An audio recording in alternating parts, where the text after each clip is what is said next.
بسم اللہ الرحمن الرحیم۔ میرے پیارے مسلمان بھائیوں، آج میں آپ کو یہ بتانا چاہتا ہوں کہ ام معبد رضی اللہ تعالی عنہ کے گھر میں نبی کریم صلی اللہ علیہ وسلم کی برکتیں کیسے ظاہر ہوئیں۔ توجہ فرمائیں، نبی کریم صلی اللہ علیہ وسلم جب ہجرت کر کے مکہ سے مدینہ کی طرف جا رہے تھے تو راستہ میں بھوک نے تنگ کیا۔ اتفاق سے ابو بکر رضی اللہ عنہ کے پاس جو کھانے کا سامان تھا وہ ختم ہو گیا۔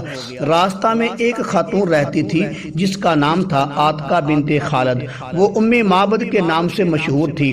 وہ نیک دل خاتون ہر آنے جانے والے قافلے کی خدمت کرتی تھی۔ اس کی سخاوت مشہور تھی۔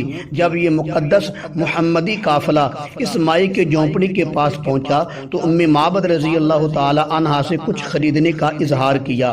اتفاق سے اس وقت ام معبد رضی اللہ تعالی عنہا کے پاس کچھ بھی نہیں تھا۔ میں کہتا ہوں شاید اس لیے نہیں تھا کہ اللہ نے یہاں اپنے محبوب کی برکت دکھانی تھی۔ اگر آج دودھ ہوتا تو میرے کملی والے کی برکت ظاہر نہ ہوتی۔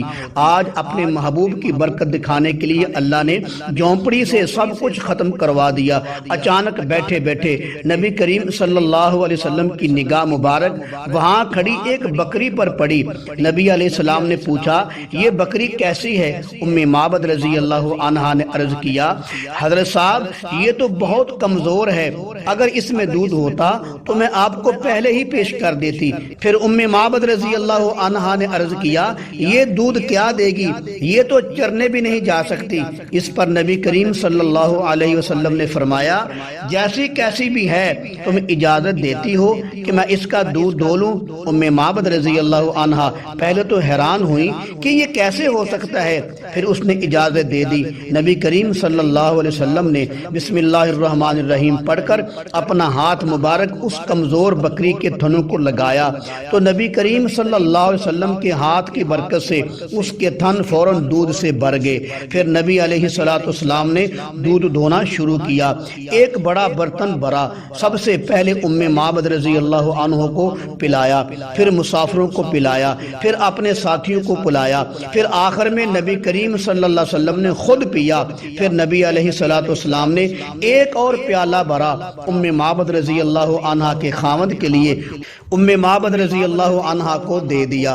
ام معبد رضی اللہ عنہا یہ دیکھ کر حیران رہ گئی کہ یہ کیا ماجرا بن گیا ہے، اور ساتھ ساتھ محبت بری نگاہ سے محمد صلی اللہ علیہ وسلم کی طرف دیکھ بھی رہی تھی کہ یہ سب ان کی برکت سے ہے۔ میں کہتا ہوں ام معبد رضی اللہ عنہا کے گھر میں پہلے غربت تھی، اب ام معبد کے گھر میں برکت ہے۔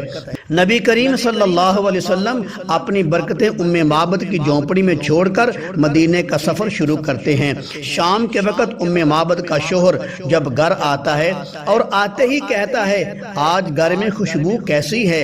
پھر یہاں پر ایک شاعر کہتا ہے، آلہ ہے دو جہاں سے خوشبو حضور دی، جاتی نہیں جہان سے خوشبو حضور دی، صدیاں گزر گئی ہیں شب معراج کو، پھیلی ہوئی ہے آسمان پر خوشبو حضور دی۔ ام معبد رضی اللہ عنہا کے شوہر نے کہا، یہ خوشبو کیسی ہے اور یہ دودھ کہاں سے آیا ہے؟ ام معبد رضی اللہ عنہا خوشی خوشی سے کہتی ہیں، آؤ میرے پاس بیٹھو، میں بتاتی ہوں۔ ام معبد رضی اللہ عنہا کہتی ہیں، میں کیا شان بیان کروں؟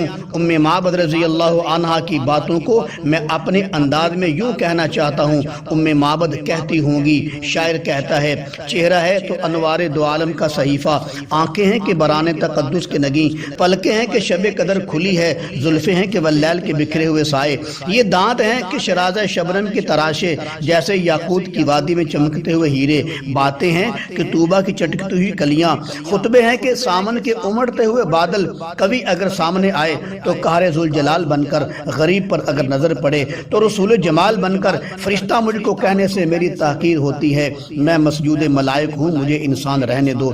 جب ام معبد رضی اللہ تعالی عنہ کا شوہر نبی کریم صلی اللہ علیہ وسلم کی برکت بھری باتیں سن لیتا ہے تو کہتا ہے، مجھ کو تو یہ وہی معلوم ہوتے ہیں جن کی قریش والوں کو تلاش ہے۔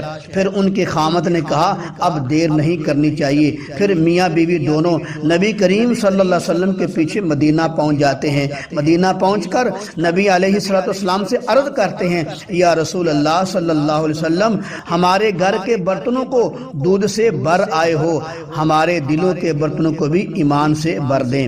پھر ام معبد رضی اللہ تعالی عنہا اور ان کے شوہر دونوں کلمہ پڑھ کر مسلمان ہو جاتے ہیں۔ یہ ہے میرے نبی کریم صلی اللہ علیہ وسلم کی برکت۔ پہلے کمزور بکری سے دودھ جاری ہوا، پھر دونوں کی زبان سے کلمہ جاری ہوا۔ سبحان اللہ، برکت ہو تو ایسی ہو۔